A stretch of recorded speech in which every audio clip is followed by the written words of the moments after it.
mag-apply kung di ako ng kasi parang isang apply na. Hindi, every year naman yan eh. Ha? Every year.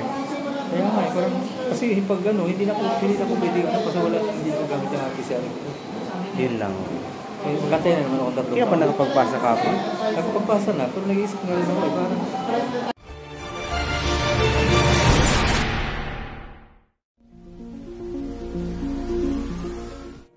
Hello po, sharing my portfolio for non-classroom observable indicator for Teacher 6 position. Ito na po, marami po ang nagtatanong kung ano ba ang mga MOVs ng NCOY for Teacher 6. For the first one is we have use research-based knowledge and principles of teaching and learning process. Ito po ay from CRA1 Objective 2 sa PIMES 2024-2025. Ang NOVs po ay any of the following: use in the classroom observation, lesson plan, lesson exemplars, activity sheet, or assessment materials. With annotation po ito describing the use of research-based knowledge and principles of teaching and learning process. Meron po akong separate video nito kung paano ko po nilagay yung pinakita yung research-based knowledge and principles of teaching and learning dun sa aking DLL. So, ito po yung example ng aking MOV. Kinalagay ko po yung DLL ko, and then dun sa may third column sa right side po, nakalagay po dun yung mga ginamit kong research-based knowledge and teaching learning process, or yung mga principles of teaching and learning process. And then, ito po yung naglagay din po ako ng annotation na about dun sa pinaka-DLL. Next po is participated in collegial discussions that use teacher and learner feedback to enrich teaching practice. Ito po ay 4.4.2 na galing naman sa RPMS 2022-2023 CRA 3 Objective 8. Ang MOVs po ay proof of attendance in LAC sessions, FGDs, meetings, or other collegial discussion, minutes of LAC sessions, reflection notes of teachers on their demonstration of teaching practices, and equivalent as from document that highlights the objective. Dito naman po, ang ginamit ko, nilagay ko ay, gumawa ako ng reflection note about dun sa mga LAC session namin. Ayan po, kung makikita nyo, ayan, reflection journal, and then, ito naman yung isa naman ay inset journal, inset naman po, inset reflection journal. And then, nag-attach na din ako ng pictures for supporting evidence and yung attendance na rin. Next po is, ito po ay for first quarter and second quarter. Then, for the third quarter naman po, in-attach ko naman po ay coaching session reflection journal with our head teacher. And then, yung isa po ay meeting reflection journal. Ayan po.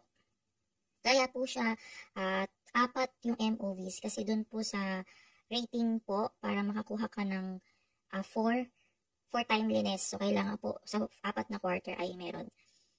Next po ay communicated promptly and clearly the learner's needs, progress, and achievement to key stakeholders including parents, guardian. 5.4.2 galing po ito sa 2022-2023 RPMS CRA 4 Objective 12. Ang MOVs po ay sample of corrected test paper of learner in a learning area with parents or guardian signature and date of receipt. Minutes of meetings with key stakeholders o yung mga PTE meetings natin with proof of attendance, report card with parents or guardian signature in all quarters supported by minutes of meeting, communication with key stakeholders, anecdotal record, and others po.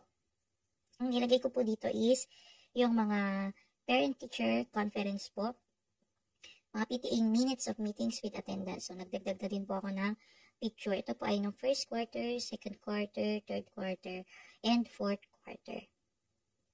Next po ay utilize assessment data to inform the modification of teaching and learning practices and programs. CRA 3 Objective 11, 5.5.2 from RPMS 2023-2024 naman po ito.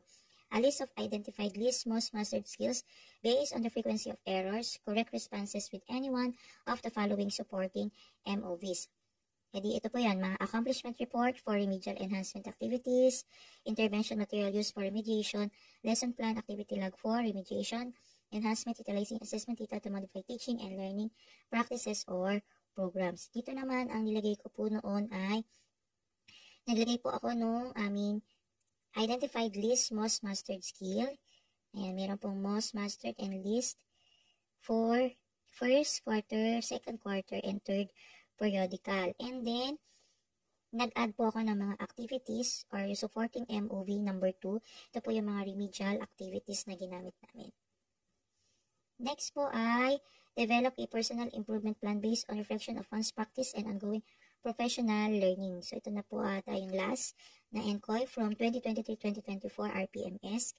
Ang MOVs po niya ay kagaya din po nung para sa Teacher 4 na certification from ICT Coordinator, School Head Focal Person in charge of ESAT, IPCRF Development Plan, Media Review Form, Updated IPCRF Development Plan from Phase 2.